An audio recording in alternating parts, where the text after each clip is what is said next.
Welcome back to Marvelous Videos. I'm Rylan. Do vampires exist in the real world? The question has always been hovering over our minds. These mystical creatures have been an integral part of dark fiction, horror, and mystical-themed movies and television shows for decades. Many horror films and comic book series have featured vampires, hardening some essential characteristics of vampires. With the evolution of theaters and cinemas, vampires have undergone some drastic changes. With time, vampires have solidified their presence on the silver screen and will hold a special place in our imagination as bloodsuckers, monsters, or tragic heroes. Join us today on Marvelous Videos as we dive into the world of 14 such god-tier vampires who have dominated their screen personalities. But before we get into our explanation, we do have one very small request. If you like our content, then please support us by subscribing to our channel. This is just one small click for you, but for us, it means a lot. Thanks! Now, let's begin.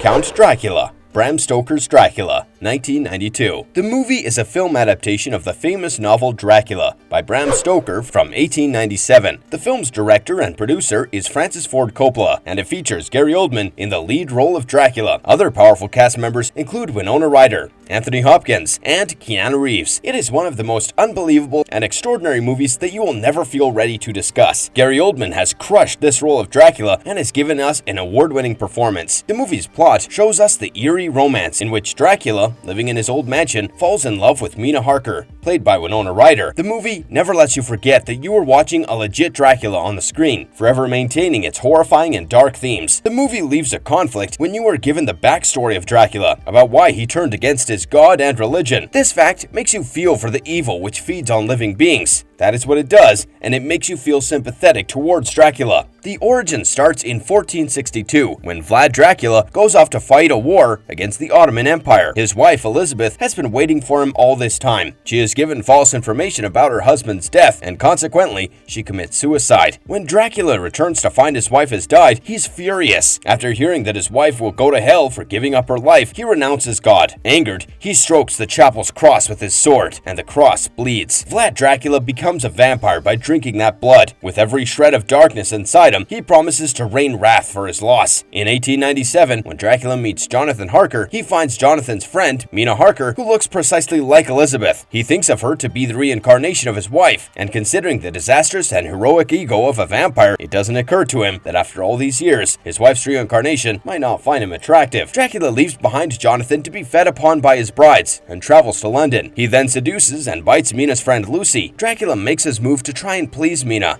and slowly, she starts to feel for him. He is so insanely determined to get his wife back that upon hearing about Jonathan and Mina's marriage, he turns Lucy into a vampire. Mina recalls her past life and accepts that she still has feelings for him, and is asked by Dracula to send him to peace. The two, Dracula and his wife, reunite in heaven, after Mina drives a stake through his heart. The direction of this movie had so well captured the devilish world portrayed in the book. The vivid effects, compelling visuals, and soundtracks all do the work. Gary Oldman has given the book's character new life. This movie is highly enthralling, with all the shades of black and gray delivered to set the tone right. Oldman's portrayal of Dracula was what set the bar so high.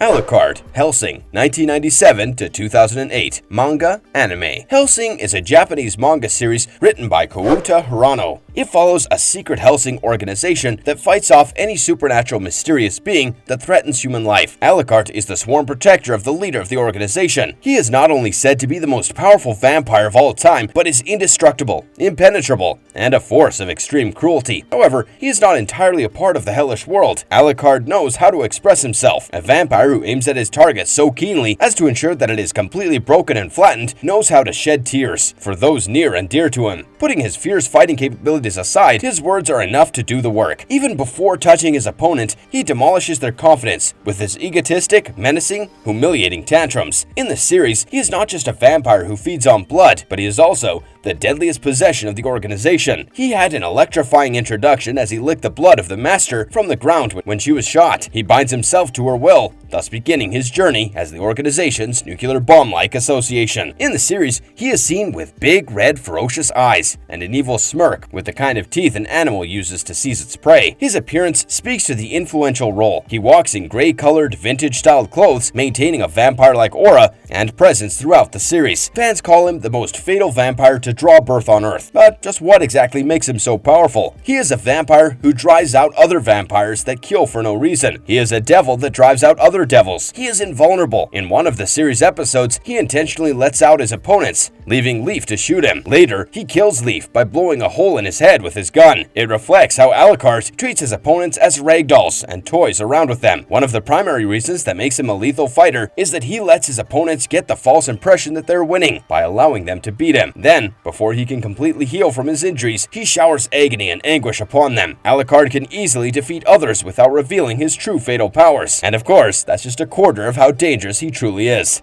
Vlad Tepes, Castlevania, 1986 to present. Netflix anime, Castlevania. Castlevania is an American dark fiction themed and horror Netflix animated series directed by Warren Ellis. It is an on-screen animation adaptation of the Japanese video game named Castlevania, released by Konami. Love drives humans to the world's edge and rebuilds a vast force of powerful creatures and a castle. That is precisely how the Castlevania series begins. Vlad Tepes is Dracula, the unshackled hell on Earth after the death of his first wife. The Bellamont clan has been an open rival to Dracula since the 11th century. The clan's warriors faced off against Dracula several times, but he came back from the dead each time. He was ultimately torn down in 1999 by the last descendants of the clan. He is also the primary antagonist of the series. Lisa, Dracula's love interest, was burned at the stake after being dragged from home as her medical research was deemed voodoo and sorcery and was cast aside. Even before Dracula could intervene, Lisa was taken away from him. It made Dracula utterly devoid of human emotions, and after vanishing wholly for some time, he came back, unleashing fire and blood in Targovist. He inhumanely slaughtered everyone in his way. Lisa's death drove him passionately insane and outrageous, thereby punishing every soul in his way. Trevor Bellamont, Sypha Melendez, and Alucard, the show's heroes, are left to bear the animosities he performs. Upon Dracula's returning in the main story arc, he is shattered and broken. He is so much eaten up by his loss, and the aftermath as well, that it makes him devoid of emotion. Although his personality is inconsistent, he thinks of himself as superior. His malice, bitterness, and brutality persist. However, like in many video games, the villains humiliate and toy with their subordinates in many ways. Dracula is the antagonist who treats his subordinates respectively, and is the villain that has always got plans and minions, and returns threefold of his prior power. What makes Dracula so powerful is his possession of the Crimson Stone. He is also primarily powered by his hurt and the loss of his loved one. Queen Akasha, the Queen of the Damned, 2002. Queen Akasha, the Queen of the Damned, is an adaptation of the horror vampire novel of the same name, written by Anne Rice. The book is the third in a row of the Vampire Chronicles series. Akasha's role is the last character actress Alia has portrayed before her untimely demise. Akasha was introduced in the Vampire Lestat, the second novel in the series. Akasha and her husband, Ankelwer, were severely wounded during a murderous attempt. A group of nobles turned her into a vampire. She in turn fed on her husband by draining him of the blood in his body. Thus, they both turned into vampires, living in their respective castles. The Queen of the Damned movie skips this story of the red-haired twins, as in the book, and focuses on Akasha. However, the curse was that whatever bad happened upon Akasha would also fall upon their children and the entire clan of vampires. If they die, so do their children, and so do the rest of the vampires. Hence, they are kept hidden from place to place, worldwide, protected by ancient vampires. Despite all the efforts to preserve them, Lestat discovers them and drains Akasha of her blood. Nearly after a century, Akasha is reawakened by Lestat's music and comes back to take over the world. The film potentially lags in giving Akasha a chance to bring herself to justice after her husband abandoned her to die. The galloping timeline of the movie doesn't exactly provide the Queen of the Damned enough space to outshine herself and get even by thrashing those who love to falsify things. Nonetheless, due to fantastic production, soundtracks, and effects, we can all witness and fall in love with the incredible talents of the late actress.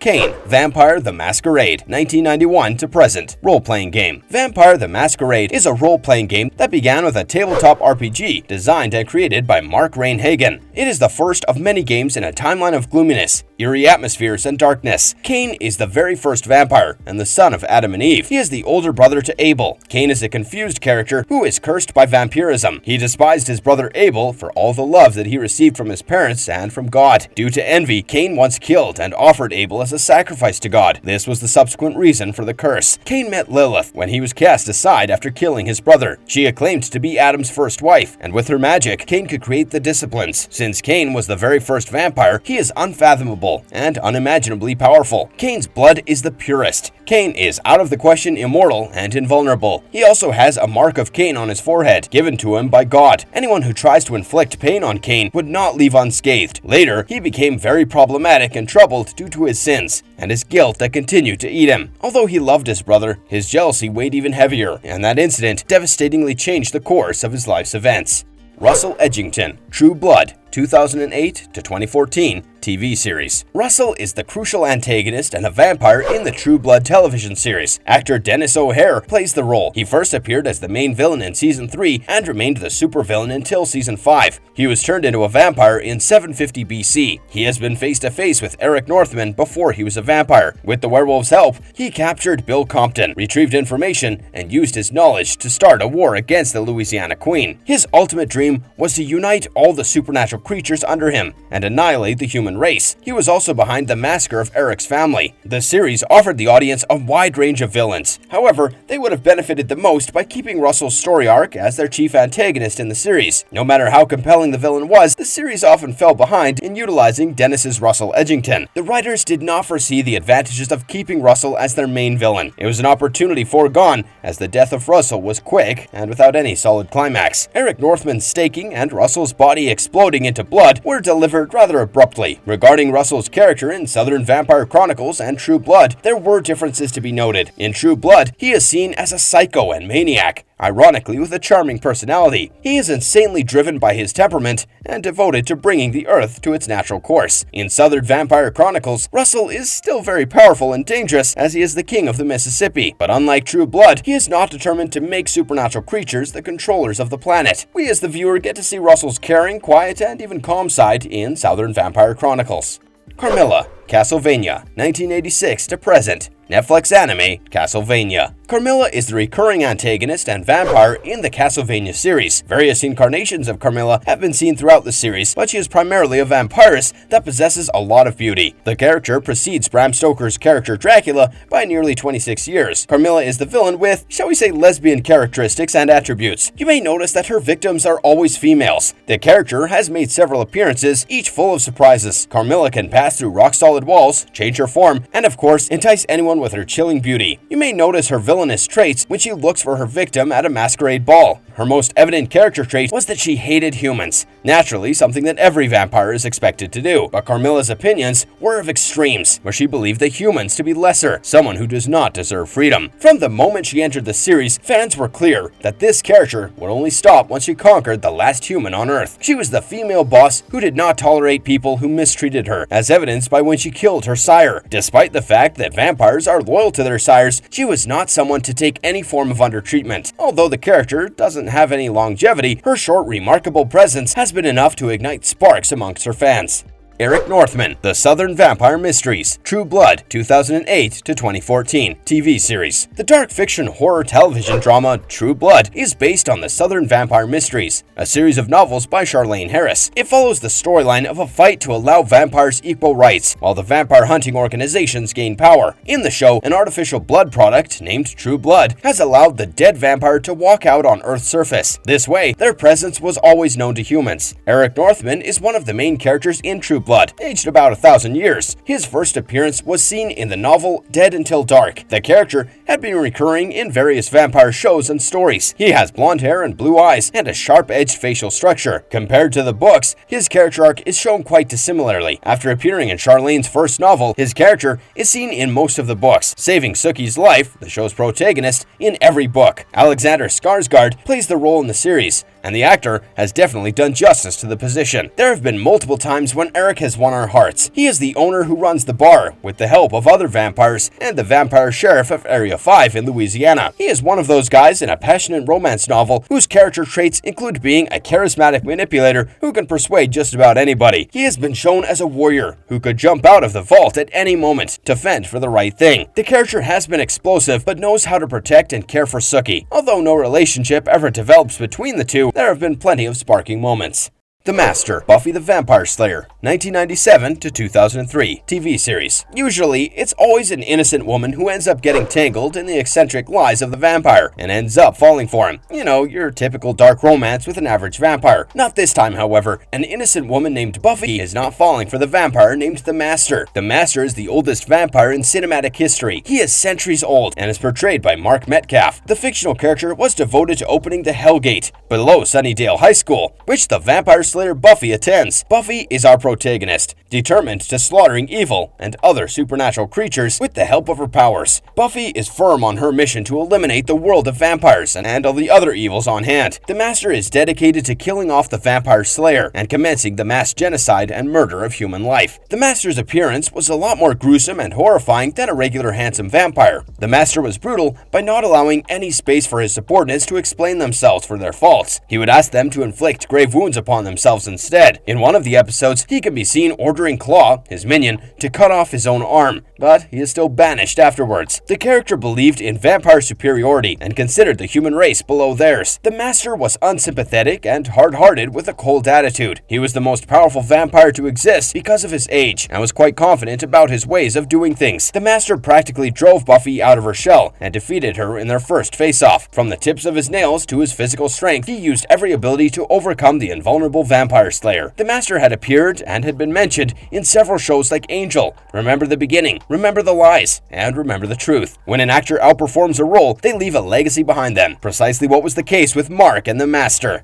Viktor, Underworld, 2003 to 2017 film series. Viktor the Vampire has had recurring roles all throughout the Underworld film series. It included the evolution and rise of the Lycans. Brought to life by British actor Bill Nighy, the character has maintained his presence as the main antagonist. Viktor was a brutal and vicious warlord. When he was sick and dying, he got an offer by Marcus Corvinus, the first vampire. It included Viktor's immortality and, in return for Marcus, an army to help battle the werewolves. Viktor agreed to it and was turned into a vampire, and a new army of immortals to combat werewolves were created. It started the hostility between the vampires and the werewolves. This relationship between the two vampire elders is troubling to say the least, and a tense subject in the whole film series. Visitors could never harm Marcus, because Marcus dying would eradicate his entire line of vampires. However, Viktor later betrays Marcus and takes the vampire coven from his grasp with the help of Amelia, the third vampire elder. There has not been much light shined upon the relationship of the two, but we do know that he had a daughter, Sonia, from Lona, who died in labor. He has made several attempts to make Sonia an elder, as he takes the purity of vampire bloodlines very seriously. Despite his cruelty, however, Viktor has been a caring and protective father of Sonia and Celine. Viktor was always hungry for power. The army he had created to fight the werewolves was loyal to Viktor, and not Marcus, as he was their warlord. After almost eradicating all the vampires, he needed to develop more of his kind, but according to him, that would mean that they had to be loyal to Marcus, as he was their first elder. To deal with this, he warned anyone from talking about the truth about him being the second elder, and because of this lie, newly made vampires were loyal to him. This series is an epic saga with refined mythology, much more than just handsome faces roaming around with hazel or blue eyes and leather jackets. Although Viktor was an army general with savage combat experiences, he is also considered second to Marcus, primarily because Marcus created him. Just like a warlord would do, he procured enough vampires on his side and brought another forceful elder, Amelia, to his side. The series follows a complex framework of bloodlines with too many involved. However, to give you a glimpse as to what the series is about, you need to know that it's vampires versus werewolves. And spoiler alert, at the end of the road, you will end up cheering for the vampires. The Master, The Strain, 2014 to 2017 TV series. The Master in The Strain is the original vampire, the youngest of the seven. He is responsible for escalating the spread of vampirism in New York City. The Master is the key antagonist of the series, focusing on turning every human on his way into a blood feaster. He tries various potential ways of taking control of the city into his hands. His plans include hijacking the internet services, killing off reputed financial executives with high-level authority, and even taking silver metal under their control, which can ruin his face, and building enormous plans to extracting human blood. The universe has aided him in this act, as solar eclipse makes it easier for the original vampires to travel in broad daylight and increase the pace of their plan. Since he was an original vampire, several powers and abilities were bestowed upon him, from his height of 6 feet tall to thrashing an adult human skull like a play toy. In one of the episodes, it is even seen that he can blink through their casted shadows. Considering Season 1's finale, the original vampire has shown the capability to bear the sunlight for longer hours than the Strigoi. It shows that he could survive even longer in the sun's fatal effects, and his appearance Lawrence never fails to leave a strain on our imagination with his protruded neck structure, no nose, ears like that of a devil's sharp wings, and fanged teeth. He is the devil that devours a man's weakness, with his selfish ulterior motives and his materialism or greed. Deacon Frost, Blade, 1998, film. The iconic Blade franchise features the notorious vampire Deacon Frost, a pure-blood maniac and an enemy of Blade. Stephen Dorff portrays this character in the film adaptation. The vampire hunter hybrid Blade pursues him. 30 years earlier, Blade's mother was pregnant with Blade, and she ran into a vampire. Of course, she was attacked. Her mother was rushed to a hospital, and the baby was saved. However, his mother died due to a premature labor. Blade became a human-vampire hybrid hunter with periodic episodes of sudden bloodthirst. Sworn to fight against the devils who feed on humans and kill them, Blade begins raiding and bursting into places owned by Deacon Frost. Blade, Abraham Whistler, and Karen, a doctor who attacked one of Frost's minions, successfully ended the tyranny of Frost. Frost had the abilities and supervillain strengths a typical vampire would always have. Frost was treated as socially inferior due to his impure bloodline, and in response, Frost lashed out at one of the council members and ransacked them of their authority. It demonstrates that Frost was not someone who could take an insult, due to the fact that he was not a pure-blood vampire. Frost was one of those wicked villains who believed that the chain of command over the world should be in a vampire's hands, and that his race must dominate the world. He had strange ambitions, and found peace in vengeance, trying to remove anyone in his path. All this while, he had plans to awaken the blood god, La Magra, to fulfill his goals, but his plan was interrupted by Karen and Blade. In the climax, Frost and his men infect Abraham and capture Karen. Upon Blade's return, he helps Abraham kill himself and rushes to free Karen from their grasp. In the penthouse where Karen was captured, he is shocked to find his mother alive. His mother then tells him that after she was attacked, she was taken in by Frost later in the night. It disturbs his state of mind, and he is taken away to the Temple of Eternal Night to perform the ritual by Frost. The La Magra ritual required Blade's blood. As the ritual succeeds and Frost obtains the power of La Magra, Karen is thrown into a pit to be fed upon by Webb, who turned into a zombie-like creature. Karen subsequently injures Webb and escapes. However, by then, Blade had been drained of his blood, so Karen allowed him to feed on her. Upon recovering, he injects Frost with the EDTA syringes, allowing him to kill him.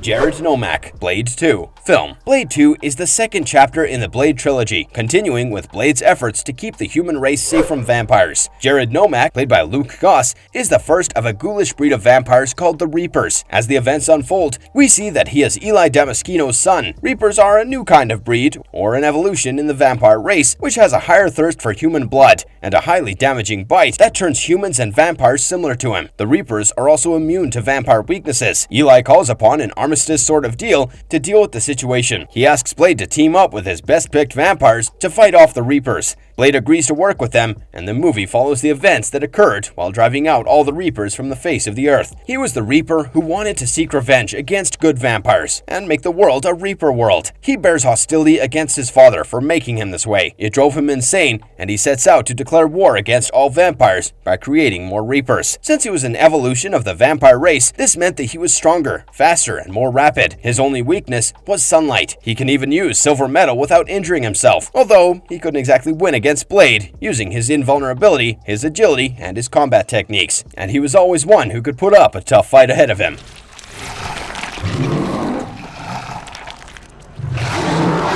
Dracula, or Drake, Blade Trinity, 2004, film, Marvel Comics. In the last chapter of the trilogy, Blade finally confronts his most potent and witty enemy yet, Dracula himself. As the war between humans and vampires is on in this movie, Blade is being bombarded with blame for murders by Danica, the vampire leader. The leader is furious to lead his followers to glory. In the movie, Blade loses his companion and guide, Abraham Whistler. Devastated by the turn of events, he backs down and is arrested for murder. After being rescued by Hannibal and Abigail, Abraham's daughter, he learns that a group of vampires have awakened Dracula, or Drake, the character that was portrayed by Dominic Purcell of Prison Break fame. One can figure out how powerful Drake was. After all, he was being brought back to cure the weaknesses of vampires. And guess what? Drake can survive in UV light. Dracula went to the extreme of setting up blood farms to drain brain-dead humans of their blood. However, this was discovered by Abigail and subsequently stopped by Blade. In the climax scenes, Dracula is beaten by Blade and Abigail, and their plan to activate a chemical reaction that releases the Daystar virus into the air. This virus then kills Dracula, and the rest of the vampires as well. Dracula's reflexes were far more accurate and timely than any other antagonist in the trilogy. It was demonstrated that he could stop a super fast moving fatal arrow while engaged in his fight with Blade. He also had a reviving healing ability that effectively healed his significant injuries, like for instance gunshot wounds. Drake considered himself to be the supreme vampire. This third installment has always delivered the most loved action scenes. Dracula saw himself as above everyone, be it human or vampire. However, this film did lack in giving us any other emotion. With a fantastic cast of Wesley Snipes, Ryan Reynolds, and Jessica Biel, the producers and directors have wrapped the superhero Marvel comic book neatly and with a well-deserved ending.